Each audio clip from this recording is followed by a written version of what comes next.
ಶುಭೋದಯ, ನಮಸ್ಕಾರ. Welcome to YoYo Kannada. ಬನ್ನಿ ಈಗ ನೋಡೋಣ ಈ ದಿನದ ರಾಶಿ ಫಲಗಳನ್ನ. ಮೊದಲಿಗೆ ಮೇಷರಾಶಿಯಲ್ಲಿ ಇರುವ ಜನರಿಗೆ ದಿನ ಕೈಗೆ ಬಂದ ಸಂಪಾದನೆ ಇತರರಿಗೆ ಸಹಾಯವಾಗಲೆಂದು ದಾನ ಮಾಡುವ ಸಾಧ್ಯತೆಗಳಿವೆ. ಅಧಿಕ ತಿರುಗಾಟ ಇರುತ್ತದೆ, ಸ್ವಲ್ಪ ಮನಸ್ತಾಪ ಕೂಡ ಇರುತ್ತದೆ. ವೃಷಭ ರಾಶಿ, ಈ ದಿನ ನೀವು ನಿಮ್ಮ ಇಷ್ಟದಂತೆ ಕಾರ್ಯಗಳನ್ನ ನೆರವೇರಿಸುತ್ತೀರಿ. ಕುಟುಂಬ ಸೌಖ್ಯ ಇದೆ, ಆತ್ಮೀಯರಿಂದ ಹೊರಗೆ ಹೋಗುತ್ತೀರಿ. ದಾಂಪತ್ಯದಲ್ಲಿ ಸ್ವಲ್ಪ ವಿರಸ ಇರಬಹುದು. ಮಿಥುನ ರಾಶಿ, ಈ ದಿನ ಆದಾಯಕ್ಕಿಂತ ಹೆಚ್ಚು ಖರ್ಚು ಇರುತ್ತದೆ. ದಂಡ ಕಟ್ಟುವ ಸಾಧ್ಯತೆಗಳು ಕೂಡ ಇವೆ. ಕೃಷಿಯಲ್ಲಿ ನಷ್ಟ, ಮನಸ್ಸು ಪಾಪದ ಕೆಲಸಗಳಿಗೆ ಪ್ರಚೋದಿಸುತ್ತದೆ.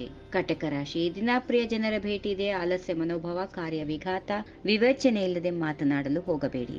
ಸಿಂಹರಾಶಿ, ಈ ದಿನ ನೀವು ಗುರು ಹಿರಿಯರಲ್ಲಿ ಪ್ರೀತಿ ತೋರಿಸುತ್ತೀರಿ. ದೃಷ್ಟಿ ದೋಷದಿಂದ ತೊಂದರೆ ಇರುತ್ತದೆ. ಮಹಿಳೆಯರಿಗೆ ಅನುಕೂಲ ಇದೆ. ವಿವಾಹ ಕಾರ್ಯಗಳಲ್ಲಿ ಸ್ವಲ್ಪ ಅಡೆತಡೆ ಇರುತ್ತದೆ.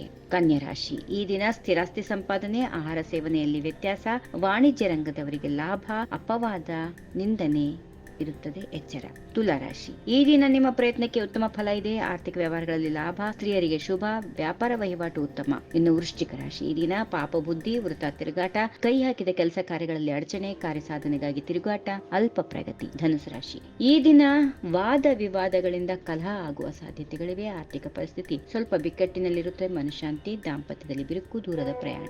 ಇನ್ನು ಮಕರ ರಾಶಿಗೆ ಬರೋಣ. ಈ ದಿನ ಧನಲಾಭ ಇದೆ, ಆದರೆ ಗೆಳೆಯರಿಗೋಸ್ಕರ ಖರ್ಚಾಗುತ್ತೆ. ಮಾನಹಾನಿ ತೊಂದರೆ ಇದೆ. ಸಾಲ ಬಾಧೆ, ಸಕಾಲಕ್ಕೆ ಭೋಜನ ಇಲ್ಲದಿರುವಿಕೆ ಕೂಡ ಸಾಧ್ಯ ಇರುತ್ತದೆ. ಇನ್ನು ಕುಂಭರಾಶಿ, ಈ ದಿನ ಅಲ್ಪ ಕಾರ್ಯಸಿದ್ಧಿ, ದಂಡ ಕಟ್ಟುತ್ತೀರಿ. ಪರರಿಂದ ಮೋಸ ಹೋಗುವ ಸಾಧ್ಯತೆಗಳಿವೆ. ಅಲ್ಪ ಕಾಲದಲ್ಲಿ ನೀವು ಉನ್ನತ ಮಟ್ಟದ ಯಶಸ್ಸನ್ನ ಅನುಭವಿಸ್ತೀರಿ. ಉದ್ಯೋಗದಲ್ಲಿ ಸ್ವಲ್ಪ ಕಿರಿಕಿರಿ ಇರುತ್ತೆ. ಆರೋಗ್ಯದಲ್ಲಿ ಸ್ವಲ್ಪ ವ್ಯತ್ಯಾಸ ಕೂಡ ಆಗುವ ಸಾಧ್ಯತೆಗಳಿವೆ. ಕೊನೆಯದಾಗಿ ಮೀನರಾಶಿ, ಈ ದಿನ ಸ್ವಯಂಕೃತ ಅಪರಾಧವನ್ನ ನೀವು ನೋಡ್ಬೇಕಾಗತ್ತೆ. ವಾಹನದಿಂದ ತೊಂದರೆ ಇದೆ. ಖರ್ಚಿನ ಬಗ್ಗೆ ಎಚ್ಚರ ವಹಿಸಿ. ನಿರೀಕ್ಷಿತ ಲಾಭ ಇದೆ. ಹೀಗಿವೆ ಈ ದಿನದ ರಾಶಿ ಫಲಗಳು. ಸರ್ವರಿಗೆ ಶುಭವಾಗಲಿ. ಶುಭ ದಿನ. ನಮಸ್ಕಾರ. ಈ ವಿಡಿಯೋ ನಿಮಗೆ ಇಷ್ಟವಾದಲ್ಲಿ ಲೈಕ್ ಮಾಡಿ, ಶೇರ್ ಮಾಡಿ, ಸಬ್ಸ್ಕ್ರೈಬ್ ಮಾಡಿ.